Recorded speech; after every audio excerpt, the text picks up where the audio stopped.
Hey, Dave with Align Therapy here. I wanted to, wow, my dog is really pulling. I wanted to share a little bit about what I've been researching prior to having Hallux Rigidus surgery, before having a cheilectomy. I did a video before about how, in our part one, about how we went through the diagnosis of that and the decision of whether or not to do surgery. And since then, I've actually been looking up some ideas on how to prep for this surgery. So a cheilectomy, for those who don't know, I have Hallux Rigidus, which is bone spurs on the big toe joint of my foot on both sides. And a cheilectomy is where they go in and they cut off the bone spurs. So the bone spurs are what is blocking my motion. I hardly have any motion of my big toe. And that big toe, since it doesn't bend back, those bone spurs are just hitting together.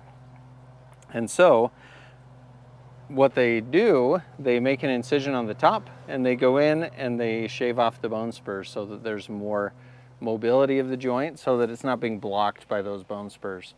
So it's called a cheilectomy, and they also look at the joint to make sure that the joint is healthy. But one thing that I really wanted to think about is, how can I get the best result out of this surgery that's possible, and how can I recover the fastest? I have a lot of goals for next year and I want to be able to hit those goals. And to do that, I need to be able to recover well.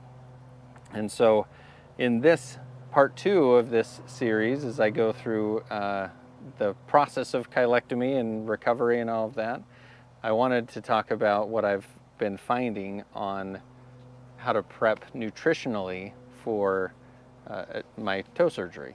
So if you haven't subscribed to the channel, we'd love for you to subscribe to the channel if you're interested in this with Hallux Rigidus surgery and cheilectomy stuff.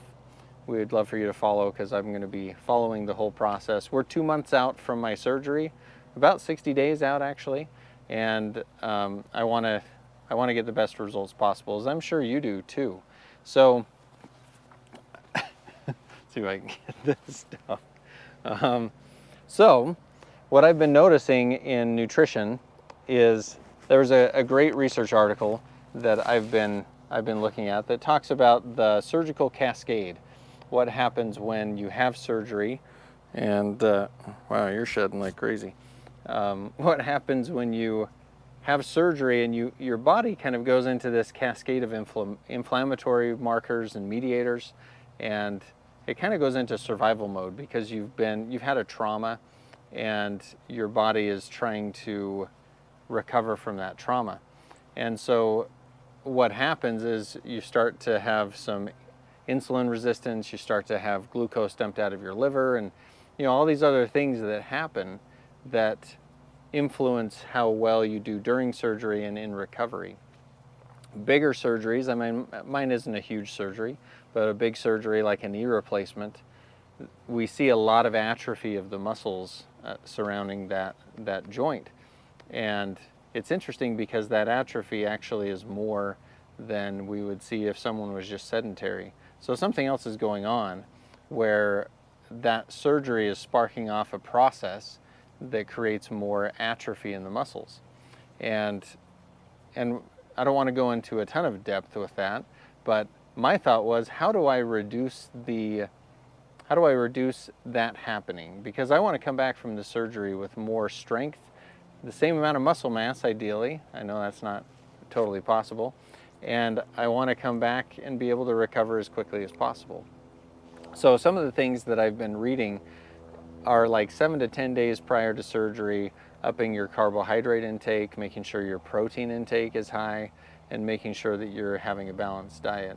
And then that can help you as you go through that shock, that surgery cascade that happens, where you have a lot of inflammatory mediators.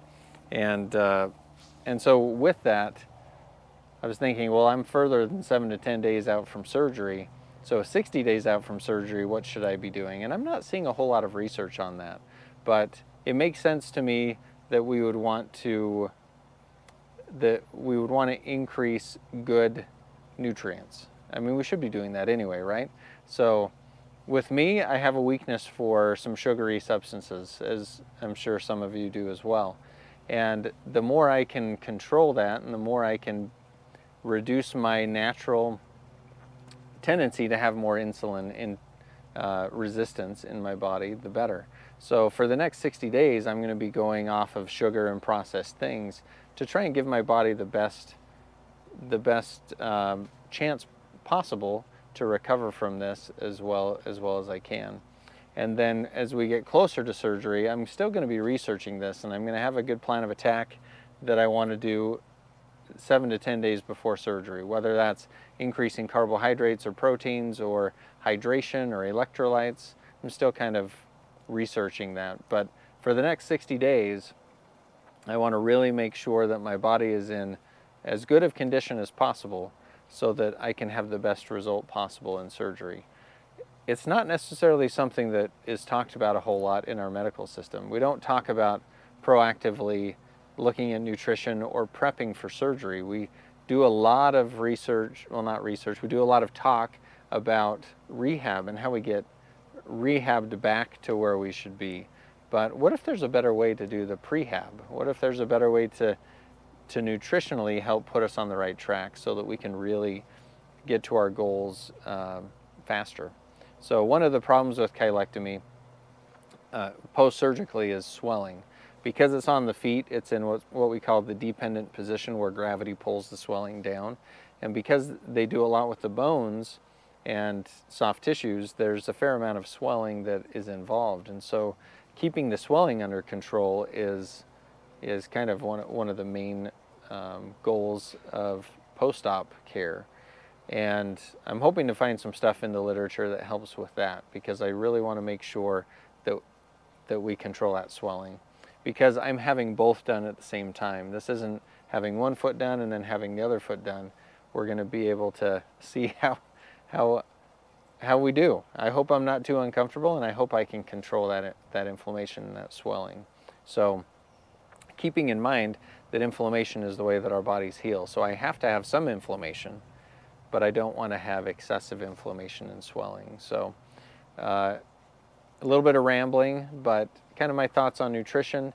And as I research more, I'll bring more to other videos in, I don't know how many parts I'm going to have with this video series, but I hope it's helpful for you to see if you're considering cheilectomy or hallux rigidus surgery, or you just have another type of surgery and are looking for some pre-op planning. Hopefully this is helpful, but we'll see how it goes, and I'll keep researching and I'll keep you updated. Thanks.